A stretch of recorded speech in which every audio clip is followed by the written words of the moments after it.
Hello guys, welcome back to this channel.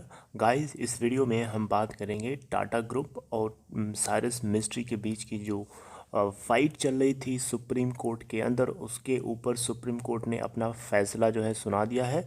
तो फैसला क्या सुनाया है, किसके फेवर में सुनाया है, ये सारी बातें हम जानेंगे और डिस्कस करेंगे। लेकिन शुरू करने उससे पहले आपसे रिक्वेस्ट करूंगा कि अगर आप इस चैनल को फर्स्ट टाइम देख रहे हैं तो सब्सक्राइब करके बेल आइकन को हिट कर लीजिए, ताकि वीडियोस की नोटिफिकेशंस आपको मिलती रहें और आप सबसे पहले उसे देख पाएँ। तो गाइस, हम बात करने जा रहे हैं टाटा सन्स और साइरस मिस्ट्री, इन दोनों के बीच की फ़ाइट के बारे में। लेकिन शुरू करें इस कहानी को असलियत समझने के लिए, उससे पहले आपको एक अपने तरीके से एग्जाम्पल से समझाने की कोशिश करूँगा। गाइस, कहते हैं ना, अगर आपके रिलेशन में कोई हो और उसके साथ में अगर आप कुछ फाइनेंशियल बिजनेस या फाइनेंशियल कुछ सेट करना चाहते हैं, तो कहीं ना कहीं शुरू में तो ऐसा लगता है कि दोनों का एक दूसरे को साथ मिलेगा और बहुत ही आप एक नई ऊंचाई तक लेके जाओगे। राइट। ऐसा हर किसी के साथ होता है, ऐसा नहीं है कि आप अलग हैं, आप भी, आपके साथ भी होता है, मेरे साथ भी होता है, हर किसी के साथ होता है। तो यहाँ पे भी कुछ इसी तरीके की कहानी थी। शुरू शुरू में ऐसा लगता है कि बहुत ही सक्सेसफुल हो जाएगा, लोगों के अंदर रेपुटेशन होगी, बहुत लोग प्यार देंगे, बिजनेस बहुत ऊपर जाएगा। लेकिन जब बिजनेस ऊपर जाता है, वहीं से इंटरनल डिवीजन शुरू हो जाता है। चाहे आप कॉरपोरेट हाउसेस की बात कर लीजिए, चाहे आप पॉलिटिक्स की बात कर लीजिए, हर तरीके से जहाँ पे भी आप फैमिली आ जाती है, जहाँ पे आपकी फैमिली का कनेक्शन हो जाता है। फैमिली का मतलब ये नहीं होता है माँ बाप भाई बहन, इसके अलावा फैमिली में बहुत सारी चीज़ें हो सकती हैं। डिपेंड करता है कि आप कितना लंबा, कितनी लॉन्ग चेन तक आप मेंटेन करके रखते हैं। जितनी ज़्यादा आपकी लंबी चेन होगी, उतनी ही ज़्यादा आपकी रिस्पॉन्सिबिलिटी बढ़ती हैं।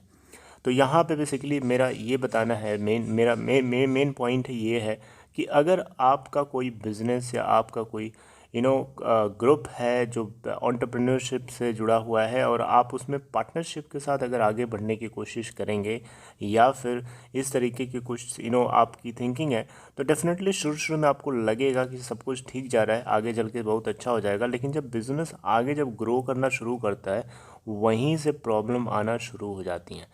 राइट, वहीं से प्रॉब्लम आना शुरू हो जाती हैं। तो कुछ इसी तरीके की सिचुएशन यहाँ पे भी होती है।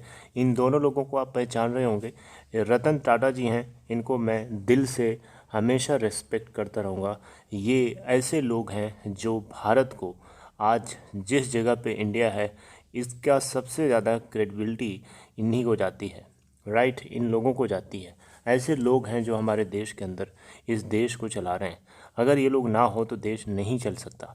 इन लोगों ने देश के लिए बहुत कुछ किया है। अब वहीं पे इनको देखिए, इनका नाम है साइरस मिस्ट्री। तो ये मिस्ट्री फैमिली से बिलोंग करते हैं, और ये दोनों में एक फैमिली रिलेशन है। राइट। तो ये दोनों साइरस मिस्ट्री जो है टाटा ग्रुप के अंदर एंट्री करते हैं। इसलिए एंट्री करते हैं क्योंकि इन दोनों के बीच में एक फैमिली कंसर्न था। राइट। लेकिन फिर क्या होता है, फिर सिचुएशन अच्छी नहीं होती है। फिर धीरे धीरे भाई, अब रतन टाटा जी ने कुछ भी मेहनत करके अपने अपने हुनर, तकलीफ़ों को झेला है, देखा है, और किसी चीज़ को उन्होंने एक खड़ा किया। उसके बाद अगर उस ग्रुप को या उनके बनाए हुए कॉन्ग्लोमरेट बिजनेस को किसी भी तरीके की चोट अगर पहुंचेगी, किसी भी तरीके का उसको धक्का लगेगा, या किसी भी तरीके की डिसरेस्पेक्ट होगी इस ग्रुप की और इनकी, तो ये बिल्कुल भी बर्दाश्त नहीं कर सकते, चाहे आप फैमिली का कोई पार्ट हो या फैमिली का पार्ट नहीं हो। राइट। कुछ ऐसी ही सिचुएशन होती है गाइस। सबसे पहले आप यहाँ देखिए, साइरस मिस्ट्री को, राइट, साइरस मिस्ट्री को 2012 में एक चेयरमैन के रूप में बना दिया जाता है टाटा सन्स के अंदर। जी हाँ, टाटा सन्स के अंदर उससे पहले जो चेयरमैन थे, रतन टाटा जी थे। लेकिन अब रतन टाटा जी ने सोचा कि रिटायरमेंट का टाइम आ रहा है, तो Cyrus mystery is a good guy, एक इंटेलेक्चुअल गाय है, इनके पास काफ़ी एक्सपीरियंस है और अच्छा है, टैलेंटेड है, और इनके पास रिस्पॉन्सिबिलिटी है। He is capable of taking over this post. Right. तो 2012 में इनको चेयरमैन के रूप में टाटा सन्स का चेयरमैन बना दिया जाता है। राइट। और लेकिन बाद में जो है सिचुएशन जो है दूसरे तरीके की टर्न हो जाती है। यहाँ पे इनको जो है 2016 के अंदर, अक्टूबर 2016 में इनको टाटा सन्स के चेयरमैन के पद से, ग्रुप से टाटा सन्स के चेयरमैन के पोस्ट से इनको हटा दिया जाता है। यहाँ पे बेसिकली क्या होता है कि रतन टाटा जी और इनके साथ में एक और डायरेक्टर जिनका नाम है नितिन नोहरिया, इन दोनों लोगों ने क्या किया, साइरस मिस्ट्री के पास जाते हैं और सीधे सीधे बोलते हैं कि आप इस पोस्ट से अभी रिज़ाइन करके हटिए। वॉलंटरली इन्होंने ये बात बोली कि आप इस पोस्ट से हटिए। तो ये बात जो है साइरस मिस्ट्री को कहीं ना कहीं बुरी लग गई। फिर इसने क्या किया, he refused to do so and the board meeting which commenced soon after removed Cyrus. Cyrus के तुरंत हटने के बाद बोर्ड की मीटिंग हुई और साइरस को बिल्कुल भी अच्छा नहीं लगा। साइरस ने कहा, ये एक एलेज किया कि ये एक लिगेसी प्रॉब्लम्स है ग्रुप के अंदर और रतन टाटा के साथ कुछ डिफरेंसेस हैं, ठीक है। तो यहाँ पे अब इसी को लेकर के फिर क्या होता है, फिर इन दोनों के बीच में बैटल शुरू हो जाती है। फिर आप देखिए यहाँ पे 2017 का टाइम आता है, फरवरी 2017। मिस्ट्री क्या करता है, मिस्ट्री साइरस फाइल कर देता है, एक केस फाइल कर देता है NCLT के अंदर, नेशनल कंपनी लॉ ट्रिब्यूनल के अंदर। और नेशनल कंपनी लॉ ट्रिब्यूनल जो है साइरस मिस्ट्री के अपील को डिस्कार्ड कर देता है, डिसमिस कर देता है। फिर क्या होता है, टाटा सन को यहाँ पे जीत मिल जाती है, ठीक है, कि टाटा सन अपनी जगह पूरी तरीके से सही है, राइट। फिर मिस्ट्री यहाँ रुकता नहीं है, साइरस मिस्ट्री फिर से क्या करता है, उसी NCLT के दिए हुए डिसीजन को चैलेंज करने के लिए NCLAT के अंदर जाता है और उसको चैलेंज करता है। फिर आता है टाइम जनवरी 2020 का, राइट, लास्ट ईयर। तो यहाँ पे NCLAT की तरफ से जो डिसीजन आता है उस बिल्कुल भी टाटा सन्स के अगेंस्ट आता है। साइरस मिस्ट्री को यहाँ पे जीत मिलती है और साइरस मिस्ट्री को उसके पद से, चेयरमैन के पद से टाटा सन्स के अंदर हटाए जाने को लेकर के NCLT ने बताया कि ये बिल्कुल भी सही नहीं हुआ है, ये बिल्कुल ही इलीगल है, राइट, सही नहीं है। फिर क्या होता है, टाटा सन जो है जनवरी 2020 में ही सुप्रीम कोर्ट में NCLAT के दिए हुए डिसीजन को बिल्कुल भी बर्दाश्त नहीं किया और इनके खिलाफ जो है केस कर दिया कि NCLAT ने जो भी डिसीजन लिया है वो टाटा सन के बनाए हुए रिस्पेक्ट को और उनकी इंटीग्रिटी को एक डेंट देता है, यानी उसकी एक डिसरिस्पेक्ट करता है। फिर सितंबर 2020 का टाइम आता है, शपूर जी पैलोन जी, ये SP ग्रुप के नाम से भी जाना जाता है। तो यहाँ पे बेसिकली जो है सितंबर 2020 में शपूर जी पैलोन जी ग्रुप ने कहा कि it would separate from Tata son, ये टाटा सन से अलग होना चाहते हैं। और मिस्ट्री फैमिली जो है एक शेयर स्वैप एग्रीमेंट भी ऑफर किया था, जो कि कॉन्ग्लोमरेट यानी टाटा सन्स के द्वारा रिजेक्ट कर दिया जाता है। अब आप देखिए, ये अभी की अपडेट है, Tata mystery case, supreme court rules in favour of Tata against mystery, sets aside NCLAT order, यानी NCLAT के दिए हुए ऑर्डर को बिल्कुल भी खारिज कर दिया गया है सुप्रीम कोर्ट में कल, यानी 26 मार्च 2021 को।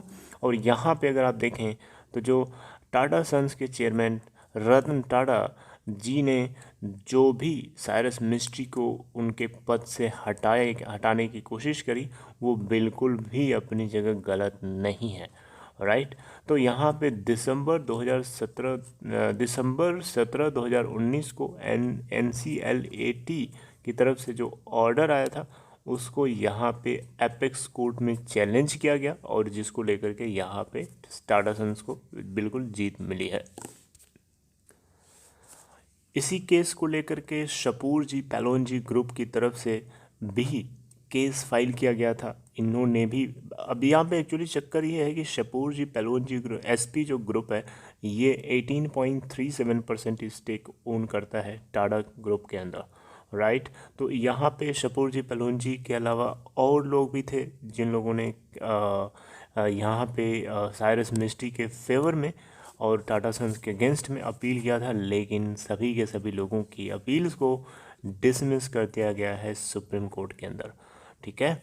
all the questions of law are liable to be favored for Tata Group. The appeals are allowed by Tata Group Chief Justice of India S. Bobde said, as quoted by legal news website Bar and Bench. तो guys यहाँ पे conclusion आपको बताता हूँ। Conclusion यही है कि Tata mystery का जो केस था अभी तक सुप्रीम कोर्ट ने इसको रिज़र्व करके रखा था, लेकिन फाइनल उसका डिसीजन आ चुका है और टाटा सन्स को यहाँ पे जीत मिल गई है। टाटा सन्स ने उसके चेयरमैन के पद से साइरस मिस्ट्री को हटा करके कुछ भी ऐसा इलीगल नहीं किया जो कि NCLAT का दिया हुआ ऑर्डर था कि ये बिल्कुल भी इलीगल है, राइट। तो ये एक बहुत अच्छी बात है और इसी को देखते हुए टाटा ग्रुप के जितने भी शेयर्स हैं उन सभी के अंदर आपने देखा होगा एक हमें अप टिक लगा हुआ दिखाई दिया था कल के दिन, राइट। इसी का असर जो है आपको नेक्स्ट डे यानी ट्यूसडे के दिन जो नेक्स्ट मार्केट का सेशन ओपन होगा उसमें भी आपको देखने को मिल सकता है, राइट। तो ये बातें हैं गाइस टाटा ग्रुप और साइरस मिस्ट्री से जुड़ी हुई। आई होप मैंने आपको बिगिनिंग से शॉर्ट में समझाने की कोशिश करी एंड आई होप आप समझ चुके होंगे इसको। I hope you got it right. So this is all for this video guys. I hope you liked it.